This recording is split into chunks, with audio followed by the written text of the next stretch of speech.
Indrasto Budi Santoso. Selamat pagi Mas Indrasto, saya panggil Mas Indra. Ya, Oke, Mas Indra, ini mengenai fintech itu sendiri.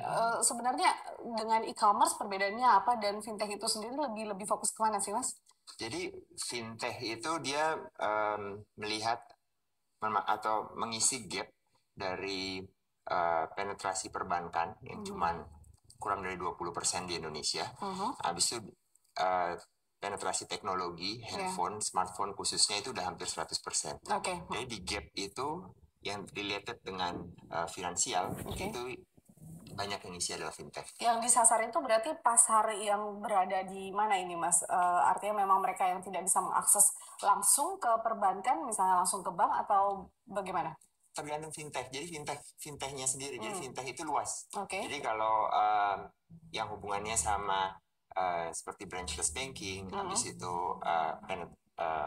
penetrasi untuk orang yang belum terjamah perbankan, ya itu menjamah untuk masyarakat yang di luar perkotaan sih. Cuman untuk fintech lain seperti contohnya Jojonomic yang adalah sistem expense reimbursement itu lebih banyak menjamah justru mereka yang udah ada di perkotaan dan related dengan company. Oke, berarti dengan program perbankan yaitu branchless banking ini sendiri apakah memang ada semacam kerjasama juga atau ini beda lagi begitu? Artinya branchless banking ini menjadi saingan juga untuk fintech.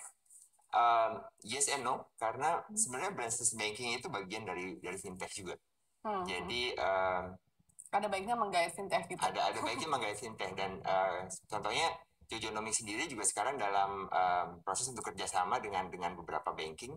Jadi proses reimbursement contohnya ya Jojonomic, proses reimbursement itu bisa dalam satu klik uangnya langsung termasuk ke dalam rekening bank dari si pegawai yang bersangkutan. Ya, kalau untuk Jojonomic sendiri memang lebih kepada pelayanan jasa reimbursement seperti itu ya. Nah, sebenarnya kalau untuk melihat secara luas atau jenis-jenis bisnis fintech ini sendiri apa saja sih, Mas Indra? Bisnis fintech itu luas sekali dan terus berkembang. Jadi, artinya dia lebih ke saving, penyaluran kredit kah, atau karena ini sampai ada jasa reimbursement segala begitu kan? Artinya ya apa saja selama ini yang sudah berkembang? Jadi luas sekali. Kalau di Indonesia kita lihat udah mulai ada peer-to-peer lending untuk fintech. Itu seperti apa? Peer-to-peer jadi orang mendapatkan pinjaman bisa dari orang lain. Jadi semacam dulu sempat yang berkembang adalah crowdfunding.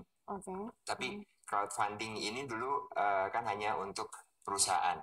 Dan peer-to-peer lebih luas lagi, nggak cuma perusahaan, individu juga bisa mendapatkan pinjaman dari individu lain yang meminjamkan. Dan fintech memfasilitasi hal tersebut.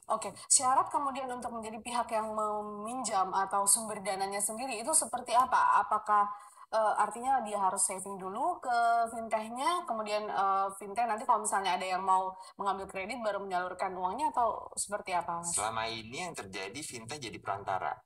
Jadi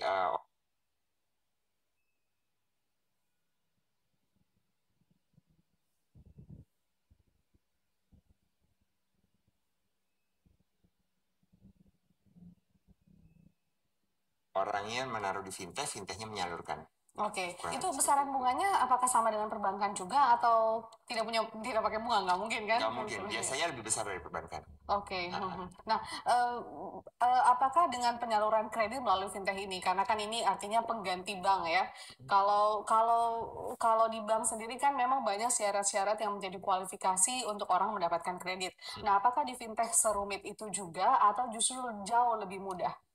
Dan tergantung fintechnya sendiri. Jadi biasanya itu berelasi dengan bunganya juga. Jadi makin berisiko, makin orang mudah mendapatkan si akses terhadap kredit tersebut, makin tinggi bunganya. Dan makin thorough, makin detail untuk eksaminasi orang yang akan meminjam, biasanya makin rendah juga bunganya. Ini kemudian bagaimana membuat masyarakat percaya untuk artinya mengambil kepercayaan dari masyarakat baik itu untuk menyimpan atau saving atau juga mengambil kredit di fintech ini. Dan sepertinya itu justru itu tantangannya ya.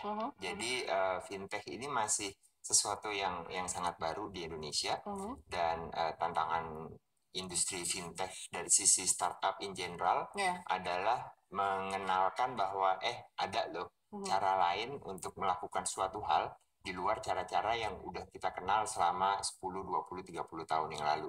Jadi fintech ini kan banyak berkembang baru sekitar 2-5 tahun terakhir ini, nggak nyampe 5 tahun. Jadi tantangan terbesar, contohnya aja dari sistem reimbursement, itu tantangan yang terbesar adalah mengenalkan ke company, ke perusahaan, ke employee, bahwa ada loh cara untuk melakukan expense reimbursement tanpa harus rekap bond manual, tanpa harus input manual, hanya tinggal foto dan semua berlangsung secara paperless expense reimbursement-nya. Jadi lebih ke mengenalkan pada masyarakat bahwa ada loh cara untuk melakukan suatu hal yang lebih menyenangkan dan lebih enak. Gitu. Berarti bahwa transaksi keuangan itu tidak hanya sekedar kemudian meminjam dan menyalurkan kredit, tapi ada hal-hal yang sangat detail seperti mungkin reimbursement dan lain-lain, dan itu lebih dimudahkan dengan menggunakan aplikasi fintech ini ya. Betul. Baik, kita akan lanjutkan perbincangan di segmen berikutnya, Mas. Pemirsa tetaplah bersama kami di Market Corner. Kami akan kembali usai jeda.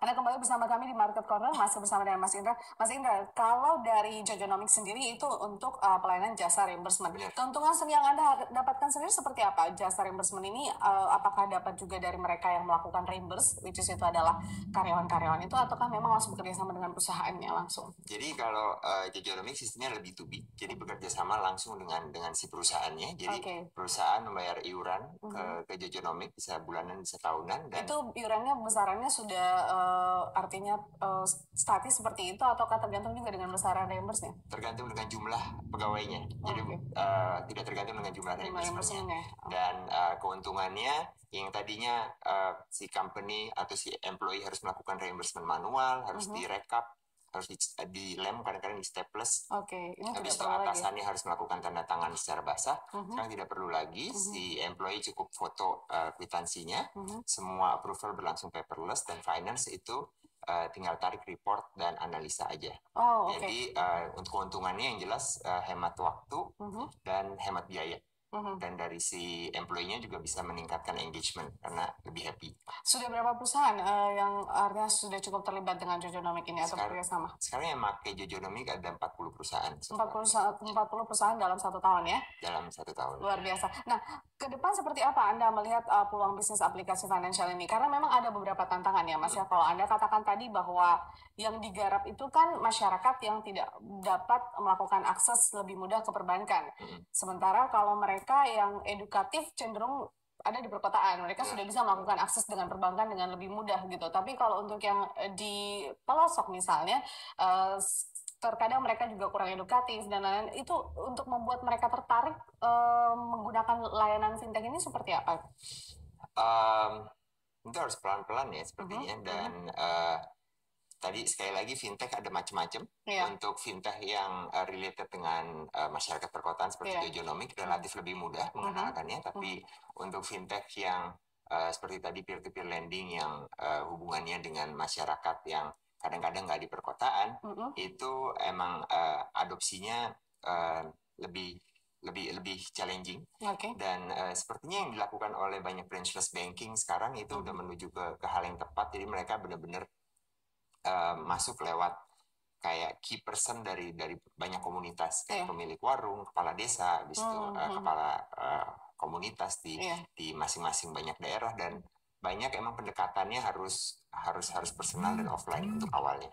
Jadi sosialisasi dan promosinya memang harus lebih detail, gitu, menjemput bola seperti itu ya.